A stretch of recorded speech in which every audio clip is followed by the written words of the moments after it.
દર્શક મિત્રો, આપ જોઈ રહ્યા છો વર્ધમાન 24 ન્યૂઝ. વર્ધમાન 24 ન્યૂઝને સબસ્ક્રાઇબ કરો, લાઇક અને શેર કરો. લખતર તાલુકાના લીલાપુર રોડ પમ્પિંગ સ્ટેશન પર બે વચ્ચેના સાયફન જર્જરિત.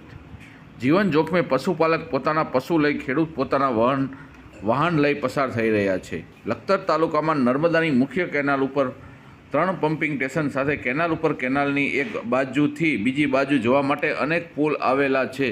સાથે કેનાલની એક બાજુથી બીજી બાજુ જવા સાયફાન બનાવવામાં આવ્યા છે. તેમાંથી એક તરફની સીમાનું પાણી બીજી તરફ જતું રહે તે માટે સાયફન બનાવવામાં આવ્યા છે. આદલસરથી લીલાપુર તરફ જવાના રોડ ઉપરથી કેસરિયા પમ્પિંગ સ્ટેશન તરફ જતી કેનાલ ઉપર 2 સાયફાન આવેલા છે. બંને સાયફાન ખૂબ જ જર્જરિત છે. આ બંને સાયફાનનું સરકાર દ્વારા અનેકવાર સર્વે કરવામાં આવ્યું છે, પરંતુ રિપેરિંગ કરવામાં આવતું નથી. હાલમાં બંને સાયફનમાંથી ખેડૂત મજૂર પોતાના વાહન સાથે, પશુપાલક પોતાના પશુ સાથે જીવના જોખમે પસાર થાય છે. થોડા દિવસ પહેલાં બજરંગપુરા પાસે કેનાલ ઉપર આવેલા જર્જરિત નાળાના કારણે બાઇક ચાલકનો અકસ્માત થતાં ઘટના સ્થળે કમકમાટીભર્યું મૃત્યુ થયું હતું.